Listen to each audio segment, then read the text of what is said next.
जय हिंद दोस्तों, मेरा नाम है आर के सर और डीपीएसपी का ये तीसरा लेक्चर है, तीसरा पार्ट है जिसमें हम पूरा करने की कोशिश करेंगे। डीपीएसपी को लेक्चर आज खत्म हो जाएंगे सारे के सारे। में मूल अधिकार और निदेशक तत्वों के बीच में क्या संबंध है, आपस में किस तरीके से देखते हैं हम इन चीजों को। आप अगर मेंस में क्वेश्चन आ जाए, प्री में क्वेश्चन इसी में से आते हैं सबसे ज्यादा। समझ में आ रही है? जो मैंने अब तक कराया वो मेंस का था, ठीक है, प्री प्लस मेंस का। उसमें से भी प्री का क्वेश्चन बन रहे हैं, मेंस के क्वेश्चंस जैसे आते हैं ना उसी तरीके से प्री के क्वेश्चन बन रहे हैं मेंस वाले पार्ट में से। आजकल वैसे नहीं आ रहे जो पुराने टाइप के क्वेश्चन आते थे कि गोलकनाथ बात क्या है और ये सारी चीजें क्या है, केशवानंद भारती बात क्या है। समझ में आ रही है? आज इस तरीके से क्वेश्चन आ रहे हैं। देखिए, पहला मूल अधिकार क्या कहते हैं। मूल अधिकार पहली बात तो नागरिक अधिकार है। कौन से अधिकार हैं? नागरिक अधिकार। निदेशक तत्व कौन से अधिकार हैं? सामाजिक और आर्थिक अधिकार। हमेशा याद रखना, निदेशक तक डीपीएसपी कौन से अधिकार हैं? सामाजिक और आर्थिक अधिकार। और मूल अधिकार कौन से हैं? नागरिक अधिकार। दूसरा, मूल अधिकार राजनीतिक लोकतंत्र की स्थापना करते हैं। किसकी स्थापना करते हैं? राजनीतिक लोकतंत्र की। और ये सामाजिक आर्थिक लोकतंत्र की स्थापना करता है। डीपीएसपी किसकी स्थापना करता है? सामाजिक आर्थिक लोकतंत्र की स्थापना करता है। मूल अधिकार किसकी बात करता है? स्वतंत्रता और अधिकारों के बारे में। स्वतंत्रता, लिबर्टी एंड अधिकारों के बारे में। समझ में आ रही है? इन दोनों के बारे में। लेकिन निदेशक तत्व किसके बारे में बात करता है? सामाजिक न्याय के बारे में। सामाजिक न्याय क्या होता है, इसकी परिभाषा दीजिए मुझे। सामाजिक न्याय क्या होता है? सभी का समान न्याय। जो समाज में संसाधन है उसका डिस्ट्रीब्यूशन, वितरण से संबंधित है इसका। समझ में आ रही है? वितरण से संबंधित है इसका न्याय, समान वितरण। समझ में आ रही है? जितने भी भारतीय संसाधन हैं, जितने भी हमारी भूमि पे संसाधन हैं, जितने भी, उनका समान वितरण ही समान सामाजिक न्याय होता है। समझ में आ रही? अगला, राज्य के कार्यों को प्रतिबंधित। सुनो, मूल अधिकार जो है वो राज्य के कार्यों को प्रतिबंधित करता है, इसलिए कैसे हैं? नकारात्मक। इसलिए नकारात्मक है। लेकिन ये राज्य के कार्यों को बढ़ाते हैं, ये व्यक्तियों को कुछ देते हैं। समझ में आ रही है? ये कुछ देते नहीं है, ये छीनते नहीं है। राज्य को कार्यों को प्रतिबंधित करते हैं कि तुम ऐसा नहीं कर सकते, तुम ऐसा नहीं कर सकते, तुम हमें बोलने से मना नहीं कर सकते। समझ में आ रही है? ये सारी चीजें, घूमने से मना नहीं कर सकते, कहीं आने जाने से मना नहीं कर सकते, लेकिन ये सारी चीजों को देते हैं, इसलिए ये कौन से हैं? सकारात्मक है। ये क्वेश्चन बनते हैं, ये डीपीएसपी का नकारात्मक है या सकारात्मक है। समझ में आ रही है? इसलिए सकारात्मक है। अगला, ये व्यक्ति और नागरिक दोनों को प्राप्त है। मूल अधिकार किन किन को प्राप्त है? व्यक्ति और नागरिकों को। लेकिन ये समूह, डीपीएसपी किसको प्राप्त है? समूह को, समाज को और समुदाय को। बात एक ही है तीनों के तीनों। समझ में आ रही? क्वेश्चन कुछ भी आ सकता है। व्यक्ति, समूह, समाज और समुदाय। दूसरा लास्ट का क्वेश्चन है जो मैंने हर बार लिखा है, ये वाद योग्य है, ये अवाद योग्य है, यानी कि ये अधिशासी पूर्ण नहीं है। समझ में आ रही? ये अधिशासी पूर्ण है, इतना समझ लेना। आ रही समझ में? ठीक है। अब डिबेट कहां से शुरू होती है उसको देख लेते हैं। 1967 में गोलकनाथवाद आया। पहली हेडिंग डालिए, गोलकनाथवाद। गोलकनाथवाद बनाम पंजाब राज्य। हेनरी गोलकनाथ बहुत बड़े जमींदार थे और इनकी संपत्ति पर हमला हुआ तो फिर ये आए। हम उन्हीं चीजों को लेंगे, हालांकि ये जो केसेस हैं जैसे कि मिनरवा मिल्स है या फिर केशवानंद भारती है, बहुत सारे चीजों से संबंधित हैं ये सारे के सारे, लेकिन हम उन्हीं चीजों को लेंगे इनमें से जो सिर्फ डीपीएससी से संबंधित है। समझ में आ रही है? हम उन्हीं चीजों को पढ़ाएंगे, हम सारे वादों को इकट्ठा नहीं पढ़ाएंगे कि बहुत बड़े, क्योंकि एक एक चीज में बहुत बहुत चीजों की सुनवाई होती है। एक ही वाद में बहुत सारे टॉपिकों की सुनवाई होती है सुप्रीम कोर्ट में, अलग अलग टॉपिकों की सुनवाई नहीं करता है सुप्रीम कोर्ट। जिस हिसाब का मेंस का आंसर लिखना है हमें, उस हिसाब से हमें वो लाइन लेनी है। बीपीएसपी पढ़ रहे हैं हम, बीपीएसपी के हिसाब से हम सारी चीजों को यहाँ पे लेंगे। समझ में आ रही है? तो पहली हेडिंग डालिए, गोलकनाथ बनाम पंजाब राज्य 1967। लिखिए पहला पॉइंट, गोलकनाथ बनाम पंजाब राज्य में पहली बार ध्यान रखना, अंडरलाइन, पहली बार उच्चतम न्यायालय ने कहा कि भाग तीन के मूल अधिकार अत्यधिक पवित्र एवं महत्वपूर्ण है। पवित्र एवं महत्वपूर्ण, अंडरलाइन, अत्यधिक पवित्र एवं महत्वपूर्ण है, जिसको संशोधन के द्वारा भी समाप्त नहीं किया जा सकता। अब देखिए, सबसे बेहतरीन बात कही है इस यहां पे, क्योंकि ये अवाद योग्य है और ये वाद योग्य है, क्योंकि आर्टिकल 32 के द्वारा हम सुप्रीम कोर्ट जा सकते हैं। कोई आर्टिकल दे ही नहीं रखा है इसमें जिसके माध्यम से हम सुप्रीम कोर्ट जा सके। समझ में आ रही है? राज्य इनको इंप्लीमेंट कर रहा है या नहीं कर रहा है, इससे कोई फर्क नहीं पड़ता, आप सुप्रीम कोर्ट नहीं जा सकते। समझ में आ रही है? लेकिन अगर इनको इंप्लीमेंटेशन नहीं कर रहा है, अगर इन पर रोक लगा रहा है, तो हम सुप्रीम कोर्ट जा सकते हैं। इसीलिए गोलकनाथवाद में इनको सबसे पहले ऊंचा बताया, इनको नीचा बताया। समझ में आ रही है? इनको नीचा कर दिया। और उस टाइम पर सरकार किसकी थी? 1967 में इंदिरा गांधी आ चुकी थी। लेकिन उसमें रोल कैसा था इंदिरा गांधी का? गूंगी गुड़िया की तरह, जो कि मैं पहले लेक्चरों में बता चुका हूं। समझ में आ रही है? इसको डिफाइन दोबारा नहीं करूंगा मैं। समझ में आ रही है? बहुत सारे संशोधन किए उन्होंने। समझ में आ रही? 17वां संशोधन किया उन्होंने, उसी के खिलाफ गोलकनाथ वाला आया और इसी में रद्द कर दिया 17वां संविधान संशोधन। समझ में आ रही? इसी को principal of prospecting of over ruling कहा जाता है। इसको लिख लो, बहुत इंपॉर्टेंट लाइन है प्री के लिए, मेंस के लिए भी। Principle of prospecting of overruling, भविष्यलक्षी का सिद्धांत, भविष्यलक्षी विधि का सिद्धांत, इसे हिंदी में बोलते हैं भविष्यलक्षी विधि का सिद्धांत। हेडिंग डाल लीजिए इसको, भविष्यलक्षी विधि के सिद्धांत। इसमें क्या कहा गया है सुप्रीम कोर्ट ने? पहला पॉइंट, उच्चतम न्यायालय ने गोलकनाथवाद में कहा कि जिन मूल अधिकारों का पहले संशोधन हो चुका है, यानी कि नेहरू के समय से जितने भी संशोधन हुए, 1, 4, 3, 4 जितने भी हुए, जितने भी संपत्ति के अधिकार के ऊपर वो हुआ, क्योंकि सुप्रीम कोर्ट भी जानता था कि नेहरू एक अच्छे आदमी है और समाजवादी आदमी है, वो अच्छे जो है देश के लिए भलाई के लिए काम कर रहा है, इसलिए सुप्रीम कोर्ट ने कभी टांग नहीं अड़ाई। समझ में आ रही है? उसके बाद पॉलिटिक्स शुरू हुई इंदिरा गांधी के टाइम पे। हिटलर सबसे पहली कौन थी? इंदिरा गांधी। इसी के टाइम पे फिर अब इन्होंने भी सर उठाना चालू कर दिया सबसे पहले। अब गूंगी गुड़िया थी, चुप रहती थी। देखिए, सबसे पहले मैंने एक कॉन्सेप्ट बताया था, जहां सरकार मजबूत होगी सुप्रीम कोर्ट नीचे आ जाएगा, और जहां सरकार कमजोर होगी सुप्रीम कोर्ट ऊपर आ जाएगा। नेहरू के टाइम पे सरकार कैसी थी? बहुत मजबूत थी। समझ में आ रही? कांग्रेस का हर राज्य में शासन था, लेकिन सुप्रीम कोर्ट नीचे था, इसीलिए नेहरू का सपोर्ट करता था सारी चीजों में। और जहां इंदिरा गांधी की सरकार आई, गूंगी गुड़िया की सरकार आई, उसी टाइम पर इंदिरा गांधी ने, वो उच्चतम न्यायालय ने सर उठा लिया, इसलिए फंडामेंटल को ऊपर कर दिया और निदेशक तत्वों को नीचे पहुंचा दिया। समझ में आ रही? लिखिए, उच्चतम न्यायालय ने गोलकनाथवाद में कहा कि जिन मूल अधिकारों का पहले से संशोधन हो चुका है वह संवैधानिक है। जो पहले संशोधन हो चुका है वो संवैधानिक है, वो ठीक है, कोई दिक्कत नहीं है, परंतु भविष्य में मूल अधिकारों का संशोधन नहीं हो सकता। इसे ही कहते हैं भविष्यलक्षी विधि का सिद्धांत। समझ में आ रही है? भविष्य में मूल अधिकारों का संशोधन नहीं हो सकता। अब उसके बाद क्या हुआ? इंदिरा गांधी 25वां संविधान संशोधन लिए। अब उस वक्त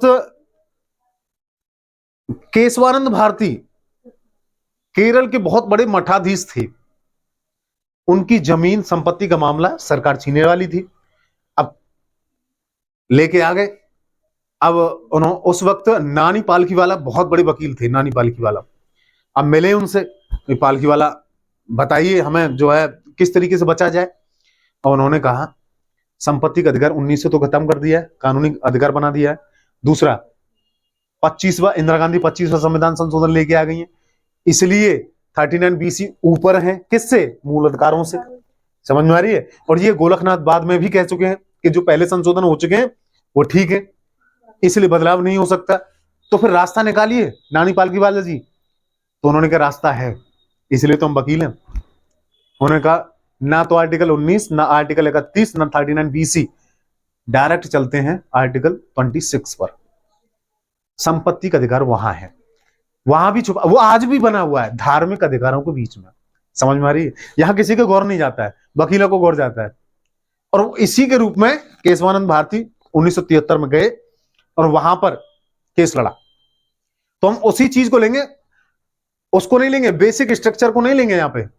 समझ में आ रही है? बेसिक स्ट्रक्चर का सिद्धांत भी दिया था इसने यहां पे, लेकिन उसको छोड़ देंगे हम। यहां पे इसकी कोई दिक्कत है नहीं, हमें सिर्फ संपत्ति का अधिकार से संबंधित है, उसी को लेना है बस। लिखिए, इंदिरा गांधी द्वारा निदेशक तत्वों को प्राथमिक बनाने का प्रयास, ये हेडिंग डाल लेना आप।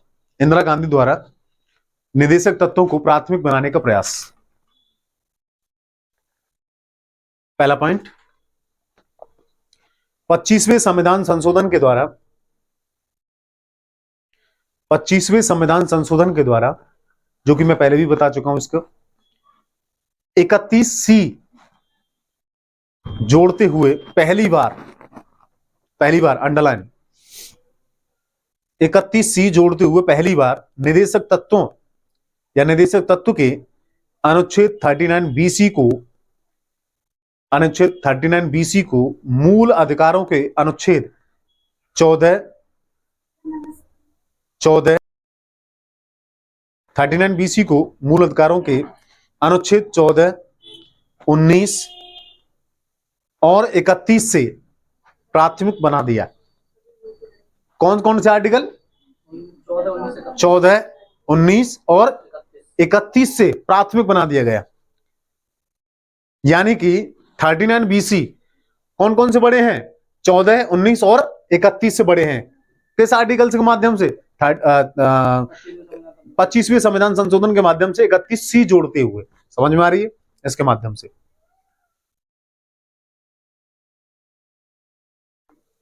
जिससे, अगर आगे लिखिए, जिससे गोलकनाथवाद के निर्णय को समाप्त किया जा सके, जिससे गोलकनाथवाद के निर्णय को समाप्त किया जा सके। अच्छा, गोलकनाथवाद देखिए, गोलकनाथवाद में यह कहा गया था कि कोई भी कैसा भी प्रावधान किसी भी चेंज में नहीं कर सकते आप। समझ में आ रही है? किसी भी तरीके से चेंज नहीं कर सकते। किसको? मूल अधिकारों को संशोधन नहीं कर सकते। लेकिन एक चीज है हमारे यहाँ, 368 आर्टिकल, जो संविधान संशोधन के माध्यम से कर सकता है। समझ में आ रही है? ये कुछ भी कर सकता है। और आज का माहौल तो ऐसा है कि संविधान में कहीं भी संशोधन हो सकता है, सिवाय एक चीज के, वो यहां नहीं बताएंगे हम, वो आगे बताएंगे। समझ में आ रही है? सिवाय एक चीज के कहीं भी संशोधन हो सकता है, अंडरलाइन कर लेना इस बात को। लेकिन एक चीज को छोड़ करके वो यहां नहीं बताएंगे। केशवानंद भारती बात आगे भी आएगा, वहां बताएंगे आपको। ठीक है, बना दिया गया लास्ट में, जिससे गोलकनाथवाद के निर्णय को समाप्त किया जा सके। अब लिखिए अगला, केशवानंद भारतीवाद। अब आया केशवानंद भारतीवाद। केशवानंद भारतीवाद, पहला पॉइंट इसमें लिखेंगे, केशवानंद भारतीवाद में, केशवानंद भारतीवाद में उच्चतम न्यायालय ने, या उच्चतम न्यायालय की 13 न्यायाधीशों की बेंच ने, 13 न्यायाधीश थे उसमें, आज तक की सबसे बड़ी न्यायाधीश की बेंच है ये, आज तक की 13 न्यायाधीश बैठे थे उसमें। 1973 में इंदिरा गांधी का शासन था उस वक्त, केशवानंद भारती में। ठीक है, सबसे बड़ी बेंच थी ये। 13 न्यायाधीशों की बेंच ने 25वें संविधान संशोधन के उस भाग को, या उस भाग के संवैधानिक माना, उस भाग को संवैधानिक माना जिसमें निदेशक तत्व 39BC को, जिसमें निदेशक तत्व 39BC को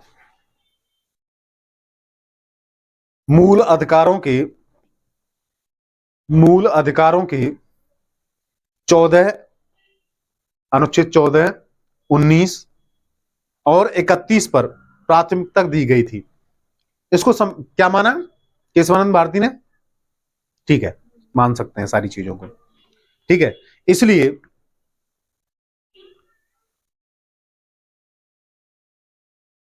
इस वाद में न्यायपालिका ने यह माना कि मूल अधिकारों का संशोधन संभव है। इसलिए इस वाद में न्यायपालिका ने माना कि मूल अधिकारों का संशोधन संभव है। अब देखिए, गोलकनाथवाद में क्या कहा गया था? बिल्कुल समाप्त कर दिया गया था कि कोई संशोधन नहीं हो सकता। एक केशवानंद भारती में पलट दिया गया। समझ में आया? इन चीजों को ध्यान रखना। पहले क्वेश्चन ऐसे ही पूछे जाते थे, गोलकनाथ में क्या कहा गया था, केशवानंद भारती में। आज नहीं पूछे जा रहे। 4-5 साल से क्वेश्चन उठा के देखिए आज भी बिल्कुल भी क्वेश्चन नहीं पूछे जा रहे, सिर्फ टेंडेंसी। लेकिन मैं पढ़ा रहा हूं सारी चीजों को ताकि आपको कंफर्टेबल महसूस हो सके। सारी चीजों को डाल रहा हूं मैं इसमें, कहीं और देखने की जरूरत नहीं है। समझ में आ रही है? लक्ष्मीकांत को उठा के देख लीजिए और नोट्स को उठा के देख लीजिए, आप कुछ भी नहीं अलग मिलेगा। समझ में आ रही है? सारी चीजें यही मिल जाएंगी आपको, कहीं जाने की जरूरत नहीं है। अगला हुआ मिनर्वा मिल्स वाद। मिनर्वा मिल्स एक फैक्ट्री थी बहुत बड़ी, तो उसकी संपत्ति के मामले में गया था ये 1980। मिनर्वा मिल्स वाद 1980। पहला पॉइंट, मिनर्वा मिल्स वाद के वाद में उच्चतम न्यायालय ने कहा कि मूल अधिकार एवं निदेशक तत्व एक दूसरे के पूरक हैं। पूरक अंडरलाइन, ये बहुत बार क्वेश्चन पूछा गया है कि ये डाल देते हैं ये क्वेश्चन। मैंने आपको पहले भी क्वेश्चन कराए होंगे तो उसमें ये लाइन आई होगी, है ना? दोनों एक दूसरे के पूरक हैं, दोनों एक दूसरे के पूरक हैं। इसलिए किसी एक भाग की प्राथमिकता अथवा सर्वोच्चता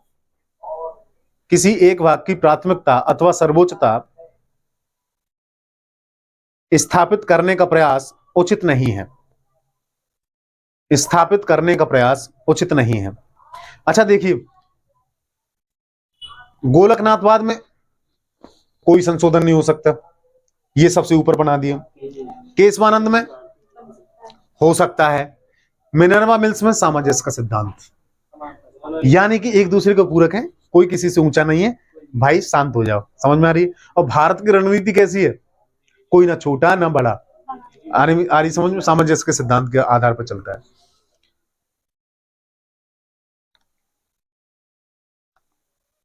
और इसी में लिखना, और न्यायपालिका ने यह भी माना कि निदेशक तत्व का अनुच्छेद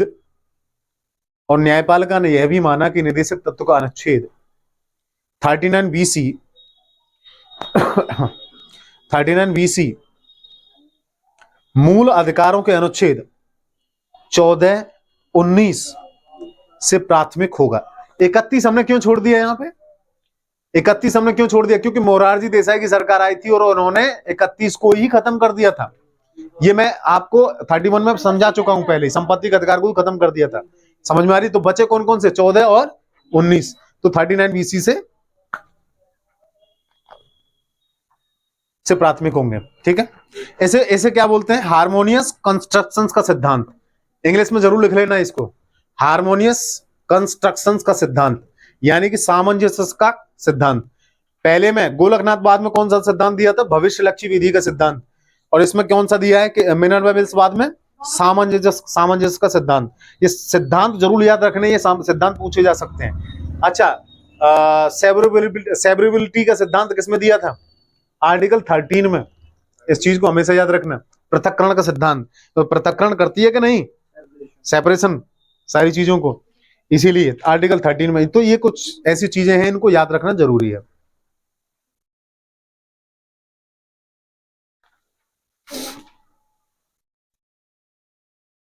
अंतिम और लास्ट, न्यायपालिका की सक्रियता एवं मूल अधिकार और निदेशक तत्वों के बीच संबंध। न्यायपालिका की सक्रियता, जुडिशियल एक्टिविज्म एवं फंडामेंटल राइट्स एवं डीपीएसपी के बीच में रिलेशंस, बिटवीन रिलेशंस। पहला पॉइंट, यह संयोग का विषय है, यह संयोग का विषय है कि मिनर्वा मिल्स वाद के बाद उच्चतम न्यायालय ने जनहित याचिकाओं का प्रभावी प्रयोग आरंभ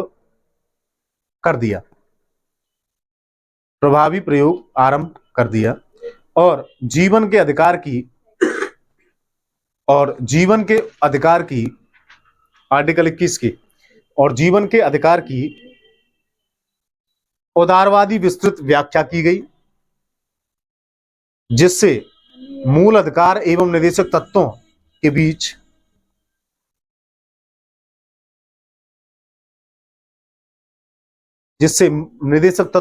और मूल अधिकारों के बीच झगड़ा समाप्त हो गया। अच्छा, 1980 के बाद अब तक कोई मुद्दा उठा नहीं है इसमें, समझ में आ रही है? मिनर्वा मिल्स के बाद में मूल अधिकार और फंडामेंटल डीपीएसपी, इन दोनों के बीच में कोई झगड़ा उत्पन्न अभी तक हुआ नहीं है, समझ में आ रही है? इसलिए क्या बोला था मैंने लास्ट में, समाप्त हो गया। और निदेशक तत्व मूल अधिकारों का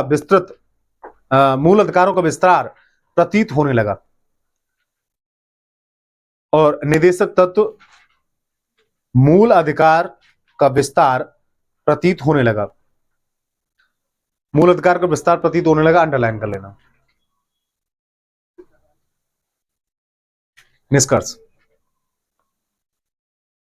निष्कर्ष लिखिए, भारतीय संविधान एक जीवंत एवं आंगिक दस्तावेज है। भारतीय संविधान एक जीवंत एवं आंगिक दस्तावेज है। अच्छा, एक चीज बताओ, आप जीवित हो या नहीं हो? ना,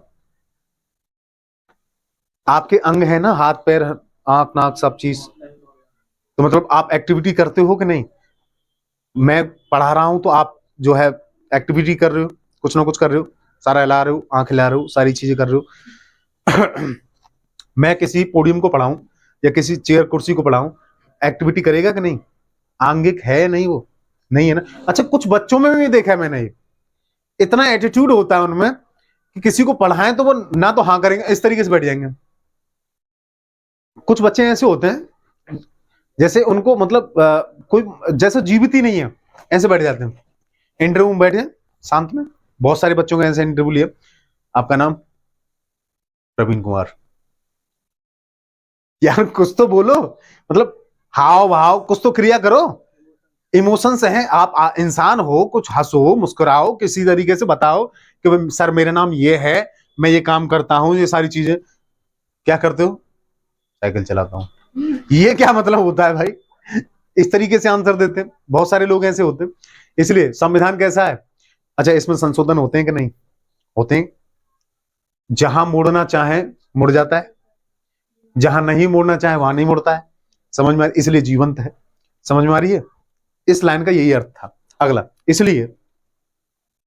इसलिए मूल अधिकार एवं निदेशक तत्व एक दूसरे के पूरक हैं। इसलिए मूल अधिकार एवं निदेशक तत्व एक दूसरे के पूरक हैं। निदेशक तत्वों का प्रभावी क्रियान्वयन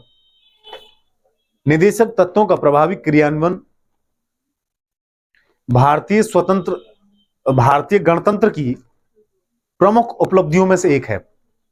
भारतीय गणतंत्र की प्रमुख उपलब्धियों में से एक है। बहुत बड़ी लाइन है, निष्कर्ष यही खत्म। अच्छा, एक क्वेश्चन रह गया है, आर्टिकल 44 जो कि मैंने आपसे वादा किया था, लास्ट वीडियो में इसके बारे में बताएंगे, हम चर्चा करेंगे। आर्टिकल 44 के ऊपर बहुत बार डिबेट हो चुकी है, हर साल डिबेट होती है और ये आने की संभावना बनी रहती है। ठीक है, इसलिए हम इसको समझेंगे नहीं, क्वेश्चन के फॉर्म में लेके चलेंगे। हम कुछ हेडिंग्स डालेंगे, 4-5 हेडिंग डालेंगे, अपोजिट भी और सपोर्ट में भी। तो किस तरीके से इसे लागू किया भी जा सकता है, नहीं भी किया जा सकता, क्या अड़चने आएंगी, सारी चीजों को देखेंगे, लेकिन लिखने का प्रयास ना। ठीक है, एक क्वेश्चन के फॉर्म में। तो क्वेश्चन लिख लीजिए इसे, आर्टिकल 44 के माध्यम से समान नागरिक संहिता के माध्यम भारत में विद्यमान उन बाधाओं की चर्चा कीजिए जो समान नागरिक संहिता के क्रियान्वयन में चुनौतियां उत्पन्न कर रहे हैं।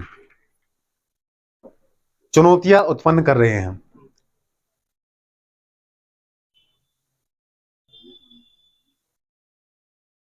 अच्छा, समान नागरिक संहिता क्या है, इसमें क्या क्या चीज आती है?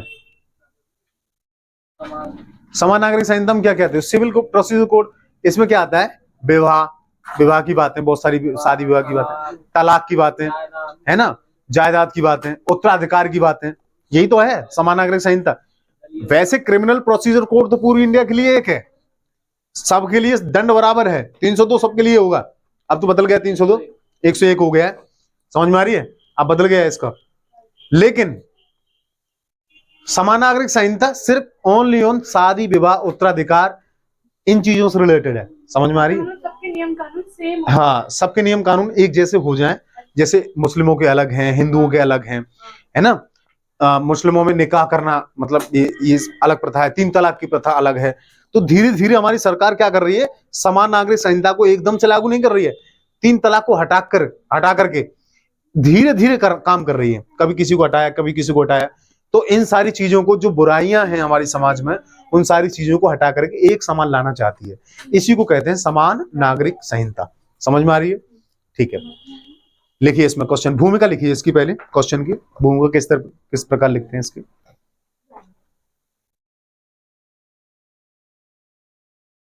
निदेशक तत्व, निदेशक तत्व सामाजिक आर्थिक लोकतंत्र के पर्याय हैं।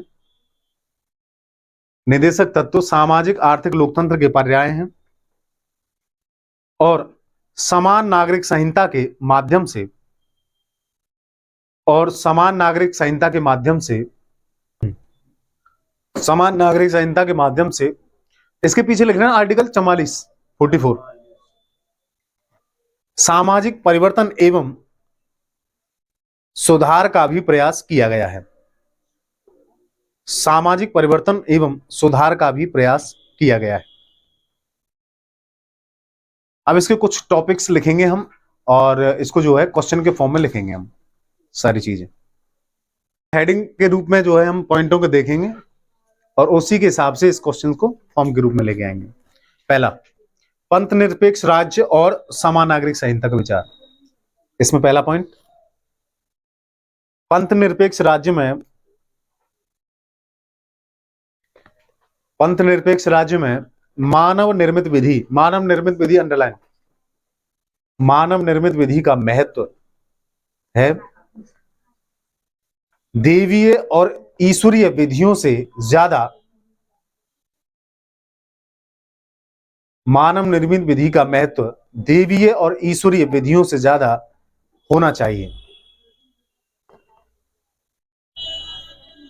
हमारे यहां क्या है, किसी ने कुरान के अनुसार चल रहा है, कोई गीता के अनुसार चल रहा है, गुरु ग्रंथ साहिब के अनुसार चल रहा है, कोई ईसाइयों के ग्रंथ के अनुसार चल रहा है। समझ में आ रही है? ऐसा नहीं है। तो हमारे यहाँ जो लोकतंत्र है, जो मानव निर्मित विधि है, वो देवीय और ईश्वरी विधियों से ऊपर होना चाहिए कि नहीं?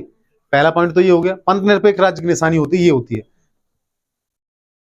दूसरा, इसलिए उच्चतम न्यायालय ने साहबानोवाद में, साहबानोवाद अंडरलाइन, इसलिए उच्चतम न्यायालय ने साहबानोवाद में कहा,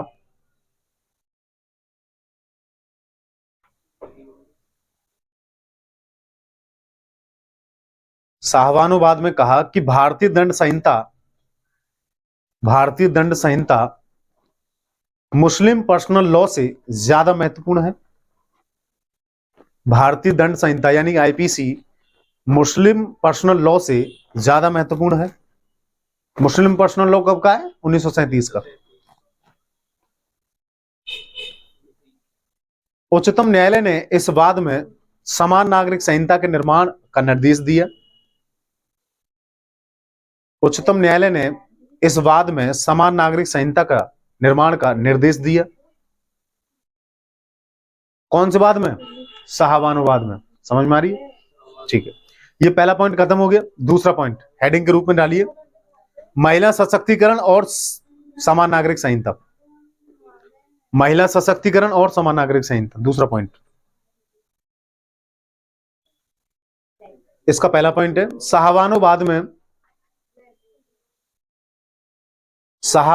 में तथा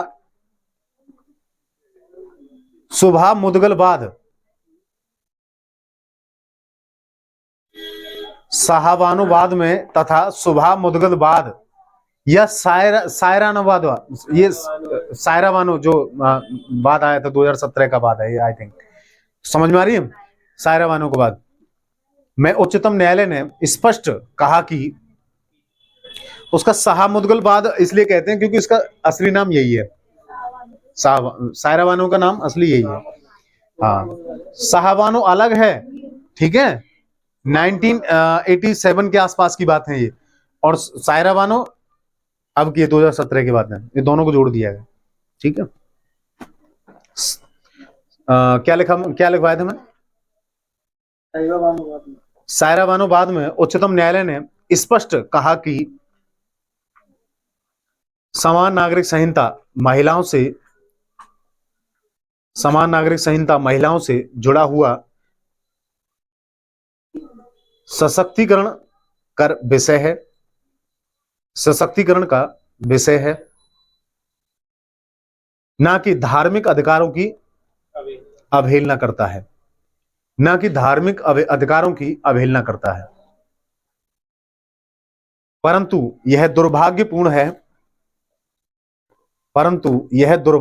है कि जो राजनीतिक दल पंथ निरपेक्ष के नाम पर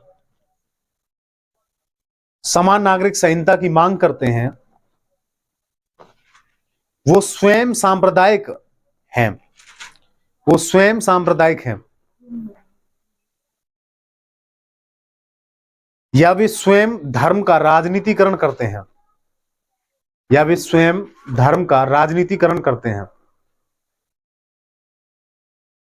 और महिलाओं के सशक्तिकरण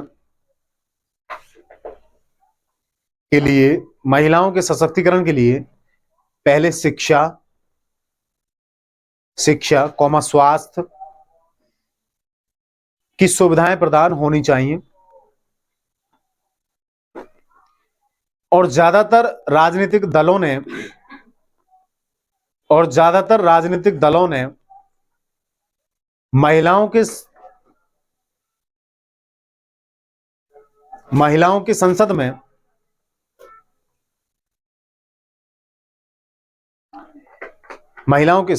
संबंध में संसद में आरक्षण के प्रावधान का विरोध किया है।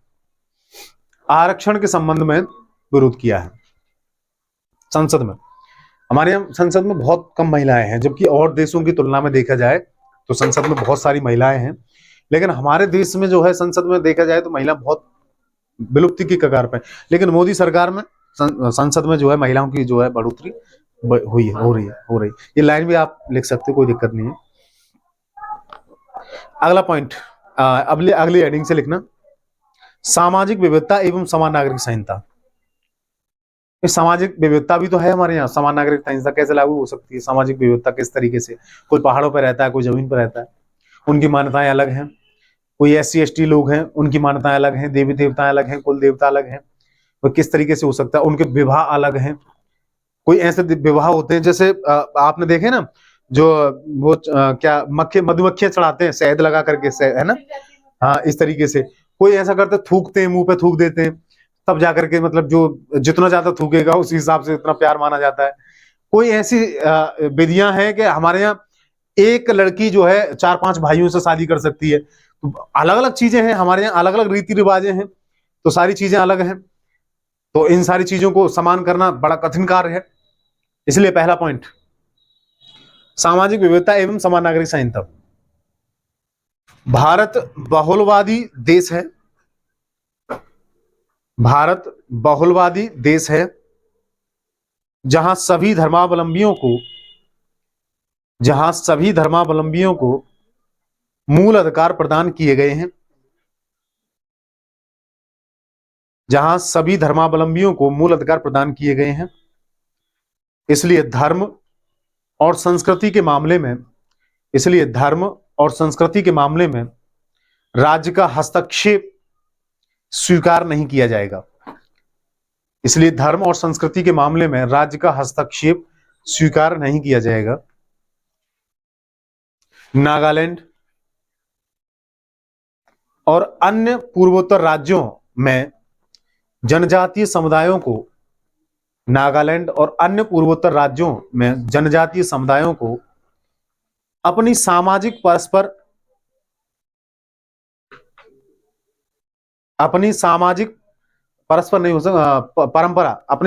परंपरा और वैवाहिक रीतियों को निर्धारित करने का अधिकार है,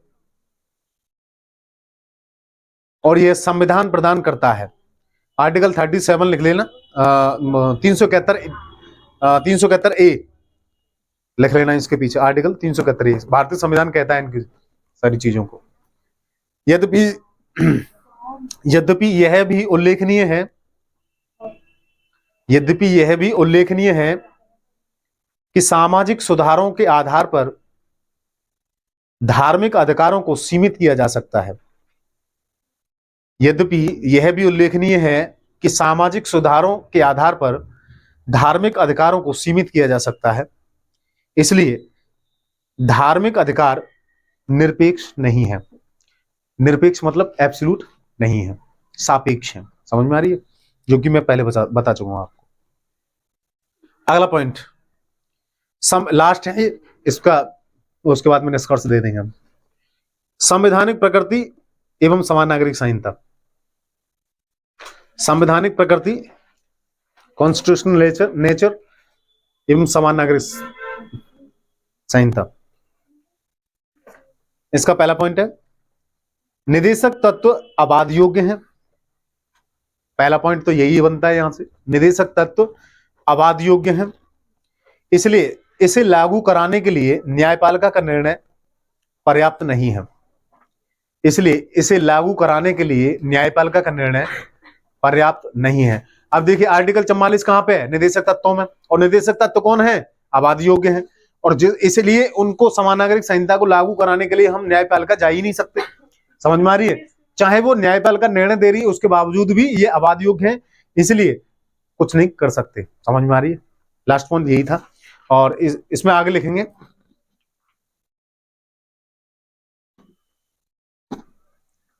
अपितु इसके लिए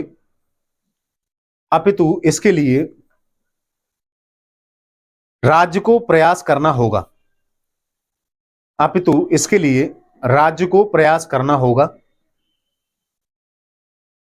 अच्छा, ऐसा कौन सा राज्य है जहां समान नागरिक संहिता लागू है हमारे यहाँ भारत में? गोवा में। और लिखिए, और गोवा में समान नागरिक संहिता का निर्माण पहले ही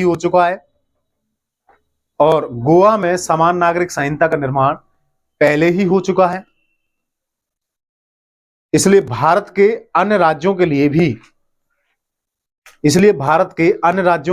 भी इसका निर्माण किया जा सकता है। अंतिम निष्कर्ष किस तरीके से देंगे इसका? लिखिए निष्कर्ष, भारत में विधि और संविधान का शासन है। भारत में किसका शासन है? विधि का शासन है। विधि संविधान एक ही बात है। भारत में विधि और संविधान का शासन है। इसलिए संवैधानिक नैतिकता यानी कि कॉन्स्टिट्यूशनल मोरालिटी, अंडरलाइन कर लेना इसको, संवैधानिक नैतिकता सामाजिक एवं आर्थिक नैतिकता से, सॉरी, धार्मिक एवं धार्मिक नैतिकता से, सामाजिक एवं धार्मिक नैतिकता से प्राथमिक होनी चाहिए, प्राथमिक होनी चाहिए, परंतु राजनीतिक दल, समान नागरिक संहिता के, परंतु राजनीतिक दल समान नागरिक संहिता के नाम पर, परंतु राजनीतिक दल समान नागरिक संहिता के नाम पर केवल अपने दलीय हितों को संरक्षित कर रहे हैं, केवल अपने दलीय हितों को संरक्षित कर रहे हैं। ये निष्कर्ष पूरा होगा आपका। और ये आपके डीपीएसपी आज यहाँ पे कंप्लीट हो चुके हैं। अगले लेक्चर में हम जो है कर्तव्यों के बारे में बात करेंगे, जो कि 51 का है या ए मान सकते हो उसे, और उस लेक्चर को हम जल्दी ही लेके आएंगे। इसलिए लाइक करें प्लीज, और शेयर करें, और सब्सक्राइब करें चैनल को, और उन बच्चों तक पहुंचाएं जो बच्चे पढ़ नहीं पा रहे हैं, दिल्ली नहीं जा पा रहे हैं, जिनका कोर्स कंप्लीट नहीं हो पा रहा है, लेकिन सपने बड़े बड़े लेके घूम रहे हैं, और इकोनॉमिक कंडीशन थोड़ी सी खराब है उन बच्चों की, जो कोचिंग नहीं ले पाते। उन बच्चों तक पहुंचाए इस लेक्चर को, और जो लेक्चर में कमियां हैं उसको हमें बताइए जरूर। अगर लेक्चर आपके समझ में नहीं आ रहा है या कोई चीज आपके समझ में नहीं आ रही, तो कमेंट बॉक्स में आप दे करके उसको समझाइए। बहुत बहुत धन्यवाद। ठीक है।